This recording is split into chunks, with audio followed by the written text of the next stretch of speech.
నమస్తే. ప్రధానమంత్రి 12 సంవత్సరాలు ప్రధానిగా పూర్తి చేసుకున్న నేపథ్యంలో దేశవ్యాప్తంగా భాజపాను అయితే సుపరిపాలన దినోత్సవాలు అనేక కార్యక్రమాలు చేస్తున్నారు. ముఖ్యంగా ఉమ్మడి కరీంనగర్ జిల్లాలో చూసుకున్నట్లయితే ప్రభుత్వ పాఠశాలల్లో శుభ్రత చేస్తున్నారు. ఈరోజు పొద్దున విషయము వేములవాడ పట్టణ ఆధ్వర్యంలో ప్రభుత్వ పాఠశాలలో అయితే క్లీనింగ్ కార్యక్రమం చేశారు. ఇలాంటి అనేక కార్యక్రమాలు చేస్తున్నారు. సో ఒకసారి ఈ 12 సంవత్సరాలలో మోడీ గారి ప్రభుత్వంలో ఎటువంటి సంక్షేమ పథకాలు ప్రజలకు అందాయనే విషయాన్ని మనతో పాటు చెప్పడానికి Vemulawada constituency in charge doctor Chennamaneni Vikas Bhajapa అధికార ప్రతినిధి మనతో పాటు ఉన్నారు.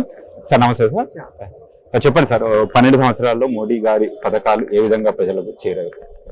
12 సంవత్సరాలు సేవ, సంక్షేమం, సమృద్ధి అనే లక్ష్యాలతో నరేంద్ర మోడీ గారు ముందుకు నడుస్తున్నారు.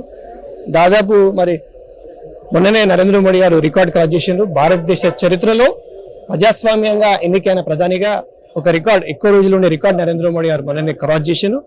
మరి ఈ రోజు వరకు చూస్తే దాదాపు 4400 రోజులు దేశ సంక్షేమం కోసం, ప్రజలకు సేవలు అందించడానికి, భారతదేశాన్ని వికసిత్ భారత్ చేయడానికి మరి ఇన్ని రోజులు సెలవు తీసుకోకుండా, ఈ చరిత్రలో మనం ఎక్కడ వినము, సెలవు తీసుకోకుండా ఒక ప్రభుత్వ అధిపతిగా ఇన్ని రోజులు సేవ చేయడం అని మనం కని వీరని ఎరిగిన చరిత్ర భారతదేశ చరిత్రలో ఇది నిలిచిపోతుంది.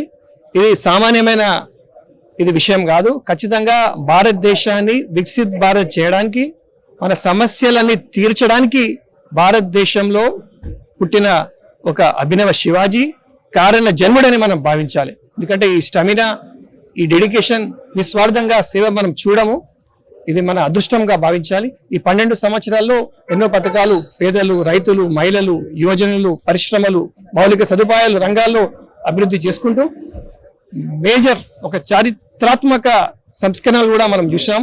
మరి ఆర్టికల్ 370 రద్దు చేసి భారతదేశ సమగ్రతని వాళ్ళు కాపాడినరు. ఇది కాకుండా ట్రిపుల్ తలాక్ రద్దు చేసి మహిళా సాధికారతకు పెట్టబడి వేసిండ్రు. జన్ ధన్ అకౌంట్స్ ద్వారా జామ్, మరి ఆధార్ డిజిటల్ మొబైల్ ద్వారా అకౌంట్, జన్ ధన్ అకౌంట్స్ ద్వారా ఒక యూపీఐ మనం చూస్తుంటాం. డిజిటల్ పేమెంట్స్ ఒక విప్లవం భారతదేశంలో జరిగింది. ప్రపంచమంతా భారతదేశం ఈ డిజిటల్ చెల్లింపుల విషయంలో భారతదేశం వైపు చూస్తుంది. మరి హైవే PM గతిశక్తి కావచ్చు, మరి statue of unity Sardar Vallabhbhai గౌరవార్థం ఎవరు చేయలేదు. మరి కాంగ్రెస్ లో ఉన్న పార్టీలకు అతీతంగా గొప్ప వ్యక్తులకు గౌరవం అందించే సంస్కృతి నరేంద్ర మోడీ గారిది. అదే అంబేద్కర్ గారి కోసం పంచ్ తీర్థ టూరిస్ట్ సర్క్యూట్ కూడా ఓన్లీ నరేంద్ర మోడీ గారు చేసిన, కాంగ్రెస్ వాళ్ళు చేయలేదు. మరి ఇలా రాజకీయాలకు అతీతంగా కూడా అభివృద్ధి కార్యక్రమాలు చేసిండ్రు. భారతదేశాన్ని వికసిత్ భారత్ చేయాలనే సంస్కరణలు చేస్తున్నారు. GST సంస్కరణల ద్వారా కూడా మరి ఆర్థిక కార్యకలాపాలు ఎంతో సులభంగా నడుస్తున్నాయి.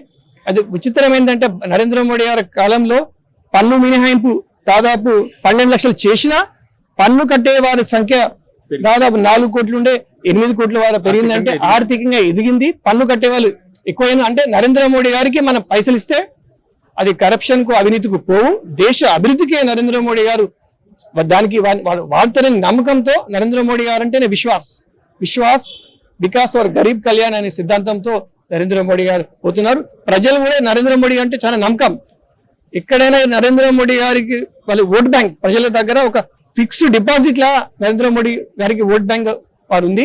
కేవలం నరేంద్ర మోడీకే వాళ్ళు ఓట్లు వేస్తారని ప్రజలు నిర్ణయించారు. ఎందుకంటే కారణ జన్ముడు కాబట్టి, వారి పట్ల విశ్వాసం కాబట్టి, కుటుంబం లేదు, ఏది లేదు, దేశం కోసం పనిచేస్తున్న నమ్మకంతో అభివృద్ధి, సంక్షేమం, భారతదేశాన్ని వికసిత్ భారత్ చేయాలని ఒక కర్మయోగిగా వారు పనిచేస్తున్నారు. కాబట్టి ప్రజలు వారి వెంటనే ఉన్నారు.